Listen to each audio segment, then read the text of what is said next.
আসসালামু আলাইকুম। আজকে আমরা সেট 7 নিয়ে আলোচনা করব। কোনো কথা না বাড়িয়ে সরাসরি চলে যাচ্ছি আমরা অ্যানসার করতে। ফার্স্ট রয়েছে ভয়েস চেঞ্জ। প্রতিদিনই ভয়েস চেঞ্জ থাকে, আজকেও ভয়েস চেঞ্জ রয়েছে। আজকের ভয়েস চেঞ্জটা একটু ডিফারেন্ট রয়েছে। People believe that the scientists discovered a new planet. মানুষজন বা লোকজন বিশ্বাস করে যে বিজ্ঞানীরা নতুন একটা গ্রহ আবিষ্কার করেছেন। তাহলে এখানে আমরা দেখতে পাচ্ছি যে একটা কনজাংশন রয়েছে, সুতরাং এটা কমপ্লেক্স সেন্টেন্স রয়েছে। এর আগের গুলো কিন্তু সিম্পল সেন্টেন্স ছিল। তাহলে কমপ্লেক্স থাকলে কি করতে হবে? এখানে দেখতে পাচ্ছি আমরা যে দুটো ভাগে ভাগ হয়ে যাবে। কিভাবে ভাগ হবে? এখানে একটা ক্লজ রয়েছে, যে ক্লজটা হচ্ছে noun clause, that the scientist discover a new planet. তাহলে এই যে অংশটুকু রয়েছে এইটা হচ্ছে কি বললাম, নাউন ক্লজ রয়েছে। আচ্ছা, তাহলে নাউন ক্লজের যে ফিচার্স গুলো রয়েছে তার মধ্যে কিন্তু একটা ফিচার্স হচ্ছে যে অবজেক্ট অফ আ ভার্ব। এখানে কিন্তু ভার্বের অবজেক্ট রূপে রয়েছে। তাই এটা হচ্ছে ভার্ব, এটা সাবজেক্ট এবং এটা হচ্ছে অবজেক্ট। তাহলে এটাকে একসঙ্গে আমি করছি, কিভাবে হবে দেখাচ্ছে। প্রথমত অবজেক্টকে সাবজেক্ট করতে হয়। তাহলে এই অবজেক্টটাকে সাবজেক্ট করব, ঠিক আছে, কিন্তু এর মধ্যে আবার দেখো এই যে ক্লজটা রয়েছে, নাউন ক্লজটা, এই নাউন ক্লজের মধ্যেও কিন্তু আবার সাবজেক্ট রয়েছে, ভার্ব রয়েছে এবং অবজেক্ট রয়েছে। তাহলে নাউন ক্লজটাকে আগে ভয়েস চেঞ্জ করে নেব। তাহলে দ্যাট প্রথমে নিয়ে নাও। আমি একাধিক অ্যান্সার বলে দিচ্ছি পরে। দ্যাট। এবার এই যে অংশটুকু রয়েছে এর মধ্যে অবজেক্ট পেলাম কি, আ নিউ প্ল্যানেট। তাহলে দ্যাট আ নিউ প্ল্যানেট। তারপরে কি হবে? পাস্ট টেন্স রয়েছে, ওয়াজ ডিসকভার্ড। ওয়াজ ডিসকভার্ড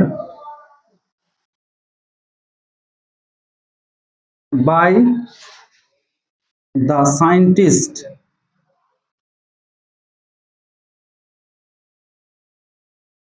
এবার দেখতে পাচ্ছি দেখো যে আমরা এই যে অবজেক্টটা রয়েছে অর্থাৎ নাউন ক্লজটা রয়েছে, এটা সম্পূর্ণটা কিন্তু আমরা লিখে নিয়েছি। এরপরে তার মানে এটা এখন অবজেক্ট রূপে বসছে নিলাম। এবার প্রেজেন্ট টেন্স রয়েছে, তাই হবে is. Is believed, VELIEVED, believed by people. এবার বাই পিপল কথাটা না লিখলেও সমস্যা নেই, যেহেতু এটা সবার ক্ষেত্রে প্রযোজ্য রয়েছে, মানে মানুষজনকে বোঝাচ্ছে। অন্যভাবে লিখতে পারবো। কিভাবে লিখতে পারবো আমি অ্যান্সারটাকে? এই অ্যান্সারটাকে লিখতে পারি যে পিপল বিলিভ রয়েছে, এখানে হচ্ছে it is believed that a new planet was discovered by the scientist. এটাও লেখা যাবে। আবার বলে দিচ্ছি অ্যান্সারটা, it is believed that a new planet was discovered by the scientist. তাহলে একাধিকভাবে এই অ্যান্সারগুলো লেখা যাবে।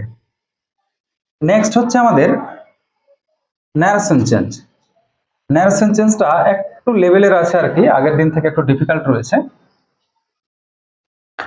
The officer said to the clerk, "Where have you kept the confidential files and why did not you inform me earlier?"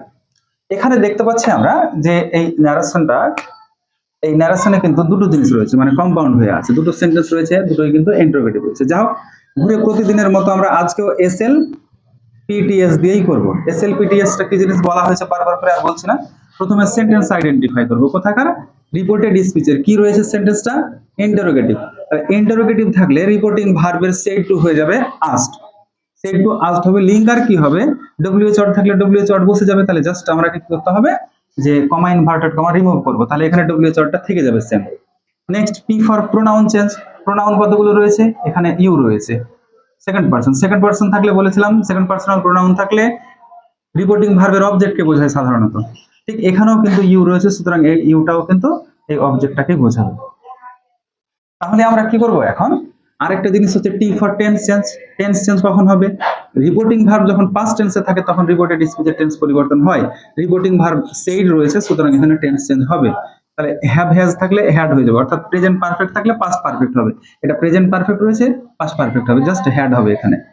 Next দেখতে পাচ্ছি আমরা যে এখানে ডিড নট রয়েছে, অর্থাৎ ডিড নট থাকলে কি হবে? এটা পাস্ট ইনডেফিনিট থাকলে পাস্ট পারফেক্ট, মানে হ্যাড নট হবে, হ্যাড নট ইনফর্মড। তো চলো এবার শুরু করছি আমি। আর সিচুয়েশন চেঞ্জ নাই, কিন্তু তারপরেও এখানে দেখতে পাচ্ছি আর্লিয়ার আছে, আর্লিয়ার থাকলে প্রিভিয়াসলি হয় অথবা বিফোর হয়, বিফোর করবো আমরা। অ্যান্সার কি পাবো? We can get the answer, the officer ask the clerk, the officer asked the clerk where, আচ্ছা এরপরে সাবজেক্ট দিয়ে যে বসাতে হবে, দেখো সাবজেক্টটা এবার ক্লার্ককে বোঝানো হয়েছে, ইউ সাবজেক্টিভ ফর্ম রয়েছে, এবার ক্লার্কের জন্য আমরা হি নেব না সি নেব? আমরা তো জানি না যে লেডি ক্লার্ক আছে না জেন্টস ক্লার্ক আছে, কিন্তু তারপরেও আমরা ইন জেনারেল ওটাকে হি নেব। তাহলে কি করব? হি, সি নেওয়া যেতে পারে, হি পাস্ট পারফেক্ট হবে, সুতরাং হ্যাড, তাহলে হি হ্যাড কেপ্ট, দেখে দেখে শুধু লিখে নিলেই হয়ে গেল, কেপ্ট দা কনফিডেন্সিয়াল ফাইলস। এই জায়গাটা একটু লক্ষ্য করবে সবাই, এই যে অ্যান্ড রয়েছে, অ্যান্ড দিলাম আমি, তারপরে কিন্তু আরেকটা দেখো এখানে রয়েছে যে হয় didn't you inform me earlier. এই জায়গাটায় আমাকে কি করতে হবে, যেহেতু পাস্ট ইনডিফিনিট রয়েছে, পাস্ট ইনডিফিনিট থাকলে পাস্ট পারফেক্ট, তাহলে হয়,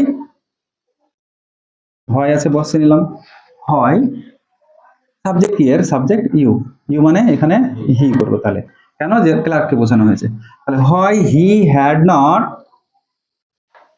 ইনফর্মড, কেন হলো, যেহেতু পারফেক্ট হয়ে গেল তাই পাস্ট পারফেক্ট, থার্ড ফর্ম থাকবে।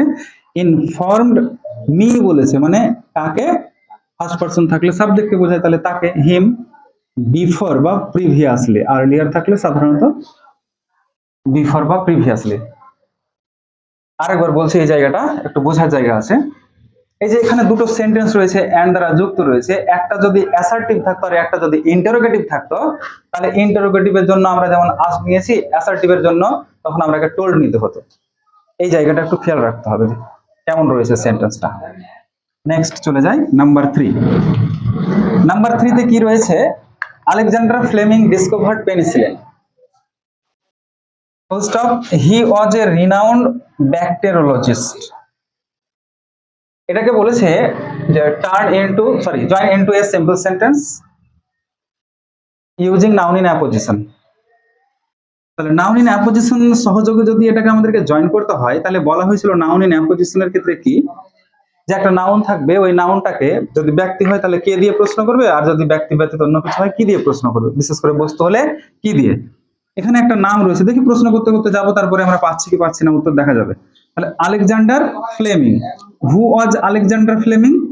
আলেকজান্ডার ফ্লেমিং কে ছিলেন?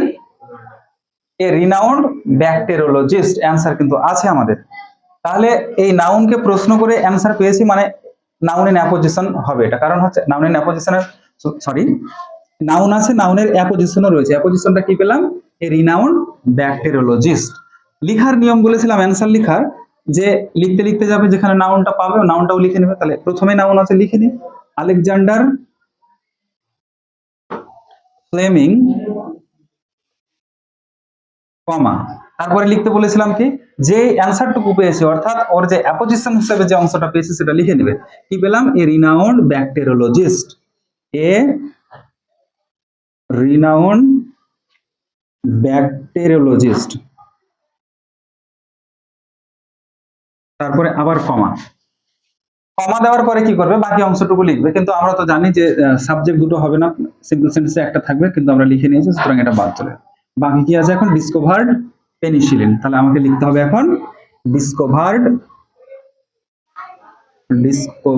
Penicillin, penicillin. আরেকবার বলছি যে নাউন এন্ড অ্যাপোজিশন যদি বলা হয়, তাহলে নাউন এন্ড অ্যাপোজিশনে প্রশ্ন করবে নাউনকে, অবশ্যই অ্যান্সার পেয়ে যাবে একটা। এখানে আলেকজান্ডার ফ্লেমিং ব্যতীত যদি অন্য কিছু দিয়ে, মানে কে বা কি দিয়ে প্রশ্ন করি, যদি বলি এখানে যে পেনিসিলিন কি, তাহলে কিন্তু উত্তর পাবো না আমরা। তাহলে কি হচ্ছে যে আলেকজান্ডার ফ্লেমিং কে ছিলেন, হু ওয়াজ আলেকজান্ডার ফ্লেমিং, অ্যান্সার পেলাম আলেকজান্ডার ফ্লেমিং ওয়াজ আ রিনাউন্ড ব্যাকটেরিওলজিস্ট। এই রিনাউন্ড ব্যাকটেরিওলজিস্টটা হয়ে গেল আলেকজান্ডার ফ্লেমিং এর নাউন ইন অ্যাপোজিশন। সুতরাং অ্যান্সার লেখার সময় ওই নাউনটা লেখার পরে কমা দিতে হবে। এর আগে যদি আরো কিছু থাকতো ওটা লিখতে লিখতে চলে আসতে হতো, তারপরে Alexander Fleming comma a renowned bacteriologist comma, তারপরে বাকি অংশটুকু হচ্ছে ডিসকভার পেনিসিলিন। একটা জিনিস খেয়াল রাখবো যে সিম্পল সেন্টেন্সে একটা মাত্রই ভার্ব থাকে, তাহলে দেখো একটাই ভার্ব রয়েছে, এখানকার ভার্বটা বাদ পড়েছে, মেন ভার্বটা থাকবে অবশ্যই। নেক্সটে চলি আমরা, কি রয়েছে number 4, I know the woman her son stood first in the university examination. এখানে বলা হয়েছে join into a complex sentence using adjective clause or relative clause.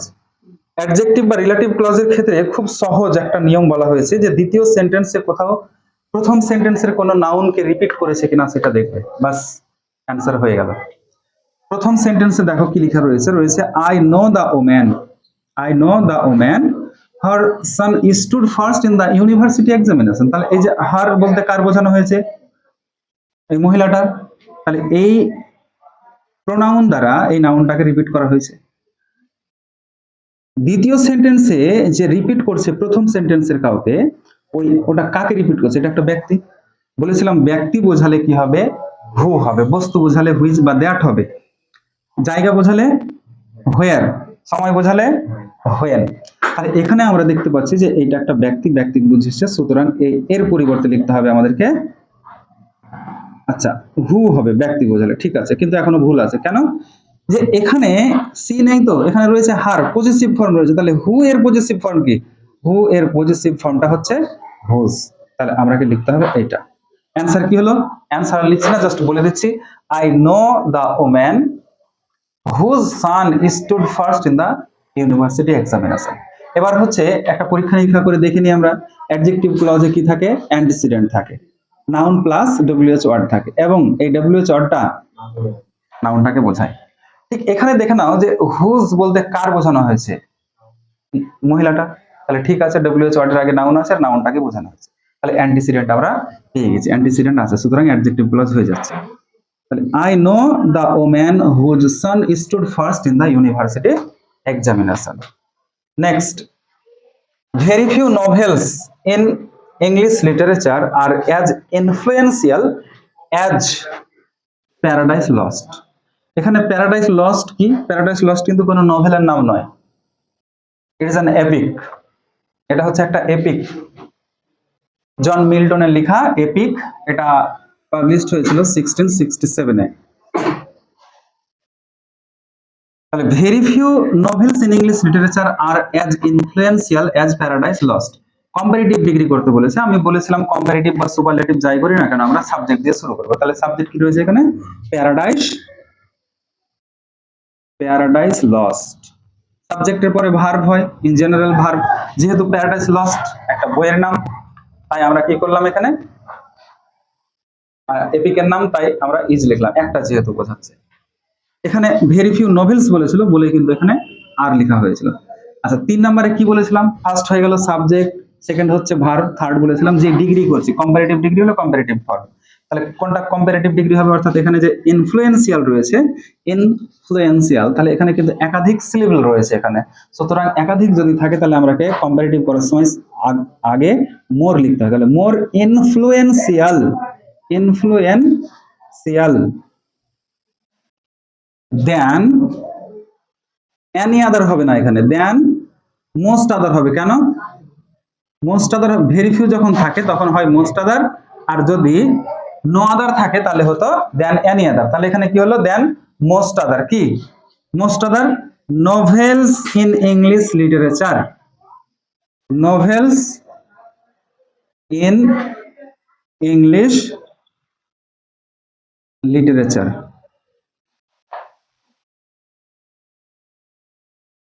তুমি কিন্তু নোভেলস কথাটা ছেড়ে দিয়েছিলে, হয়ে গেল। আচ্ছা সুপারলেটিভ যদি করতে হতো তাহলে কি হতো, Paradise Lost is one of the হতো, ভেরি ফিউ আছে অন অফ দা হতো, তাহলে one of the most influential novels in English literature. কিন্তু এই ক্ষেত্রে এইটা যেটা বই থেকে নিয়েছি এটা, সেক্ষেত্রে কিন্তু যখন সুপারলেটিভ করছে তখন কেমন মনে হচ্ছে জানি, যে প্যারাডাইস লস্ট হচ্ছে একটা নভেল। আমি চেঞ্জ করবো ভেবেছিলাম বাট থেকে গেছে। আচ্ছা যেরকম আছে সেইভাবেই করলাম আর কি। Next,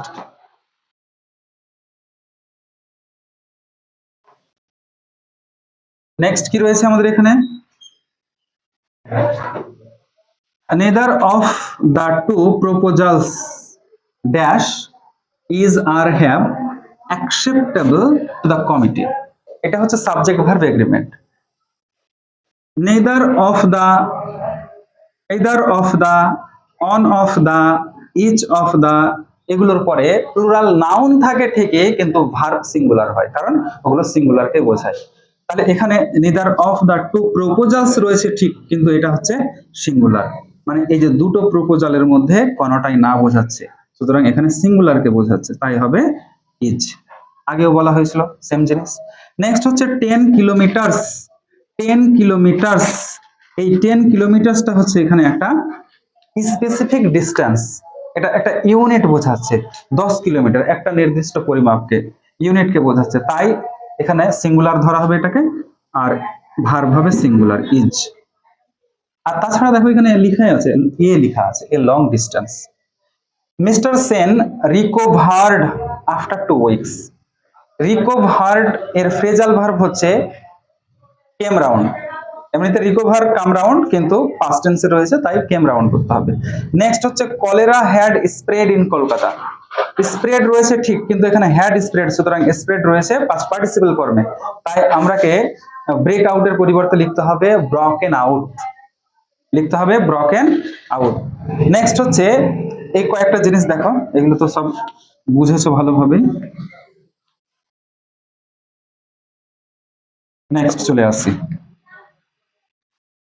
C is proficient.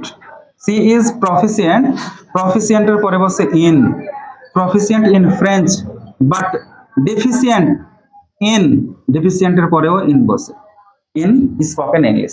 তাহলে proficient in, deficient in, efficient in, expert in, এগুলো সব, তারপরে অ্যাডেপ্ট ইন, এগুলো সবগুলো ইন বসবে দক্ষতা বোঝাতে। এক্সপার্টের পরে অনেক ক্ষেত্রে কিন্তু অ্যাটও বসে। সবগুলো দক্ষতা অদক্ষতা বুঝিয়েছে এখানে। আচ্ছা, next, the manager was angry. অ্যাংরির পরে কি বসে? অ্যাংরি উইথ বসে, অ্যাংরি অ্যাট বসে। উইথ কখন বসে? যখন পার্সনের উপর, কোনো ব্যক্তির উপর রাগান্বিত হয় তখন উইথ বসে, যখন ওই ব্যক্তির আচরণে রাগান্বিত হয় তখন অ্যাট বসে। এখানে কিন্তু এমপ্লয়িজদের উপর রাগান্বিত হয়েছে, এমপ্লয়িজ কর্মচারীদের উপরে, সুতরাং এখানে হবে উইথ। তাহলে এটা হবে angry with. Angry with the employees, কি কারণে? For coming late, for coming late to the office. Next last one, খুবই সহজ। কি করতে বলেছে জাস্ট দেখো, দেখতে দেখতে অ্যান্সার হয়ে যাবে এটা। Hardly had the meeting began when the electricity went out. Use scarcely when. Scarcely when যদি ব্যবহার করতে বলা হয়, আর হার্ডলি যদি থাকে বা বিয়ারলি যদি থাকে, তাহলে হার্ডলি বা বিয়ারলিটাকে তুলে দিয়ে শুধু স্কার্সলি বসালে অ্যান্সার হয়ে গেল। এখানে অনেক ক্ষেত্রে কিন্তু অ্যাজ সুন অ্যাজ থাকে, তখন আমাদেরকে কি করতে হয়? ওই অ্যাজ সুন অ্যাজ এর পরিবর্তে লিখতে হয় scarcely had. As soon as থাকলে তাহলে স্কার্সলি হ্যাড, তারপরে দ্য মিটিং বিগান, কমা থাকতো, কমাটা তুলে দিয়ে হোয়েন লিখতে হতো। তার মানেটা হলো এখানে হার্ডলি হোয়েন, হার্ডলি দিয়ে শুরু হচ্ছে, কমা তুলে দিয়ে হোয়েন হচ্ছে, তাহলে হার্ডলি হোয়েন, তারপরে কি কি পাচ্ছে? বেয়ারলি হোয়েন, স্কার্সলি হোয়েন, এগুলো আসছে। আচ্ছা, তাহলে সেট 7 এখানেই শেষ হলো। পরবর্তী সেট হবে আমাদের সেট নাম্বার 8।